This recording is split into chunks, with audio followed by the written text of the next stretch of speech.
What's up, guys? Today's video topic is going to be how do your muscles actually grow? Alright, specifically, what do you need to be doing in the gym during your training to make sure that you're actually making the most out of your workouts and that you're actually causing muscle growth? What are the mechanisms behind muscle growth or muscle hypertrophy? Okay, we're going to talk about all of that today.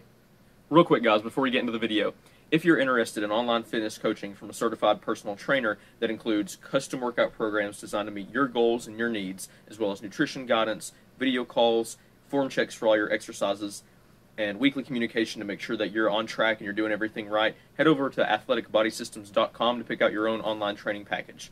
Alright, guys, let's get into the video.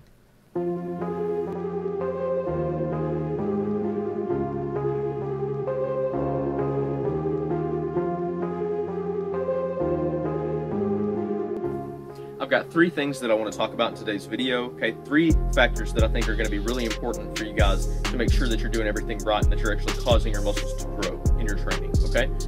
The first thing I want to talk about is exercise selection. First and foremost, what exercises are you doing for each body part? How many are you doing? And are you sure that they're good exercise choices, okay? How do you know if an exercise is a good choice for a body part?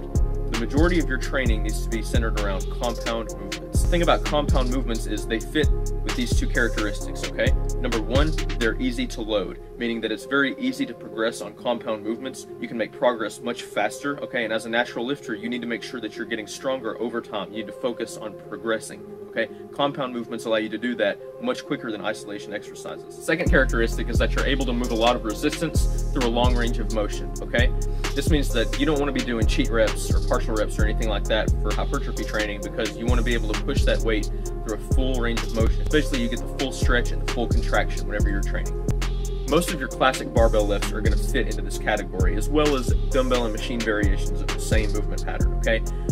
Machines, barbells, and dumbbells, they each have their own advantages and disadvantages. It just comes down to personal preference and picking two good modalities and putting them together, right? So for example, you can use barbells and machines together, or barbells and dumbbells, okay? Whatever you just feel like doing, okay? It comes down to personal preference and making sure that you're picking two really good movements and combining them together.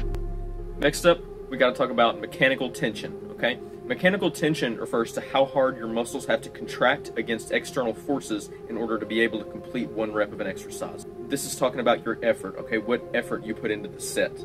This can be measured by your proximity to failure on an exercise, okay? So basically, the closer you get to failure on any given exercise within any given rep range determines how much mechanical tension is placed on your muscle.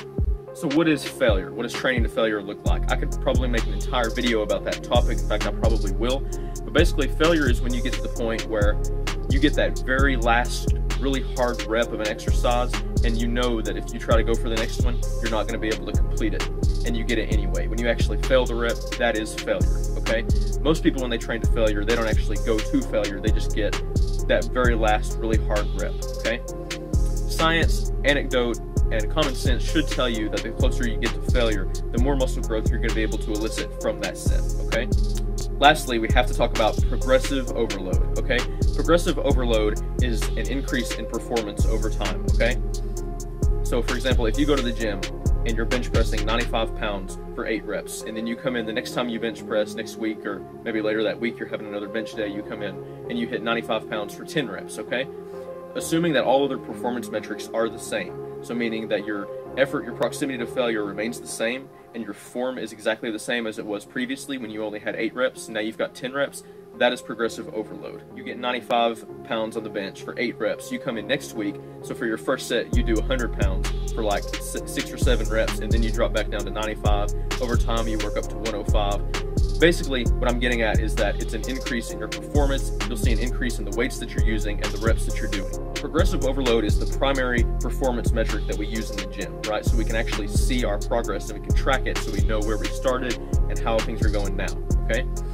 A lot of people cite progressive overload as the primary driver of muscle growth, and while it is really fun to shoot for progression, you should be aiming to push really hard and to add weight over time, right? That's part of the fun. You want to come in and beat what you did last time, right?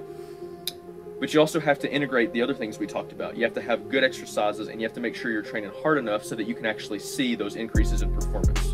So to summarize, you want to make sure that you pick really good exercises. You want to push those exercises really hard and get as close to failure as you can while maintaining good form. and you want to track your progress so that you can see improvements in progress over time. So that's really all I've got for you today, guys. If you found this video helpful and you want to see more videos like this, as well as workout videos, exercise tutorials, nutrition information, stuff like that, go ahead and subscribe and hit the notification bell down below so you don't miss out on the gains. All right, guys, I'll see you in the next video.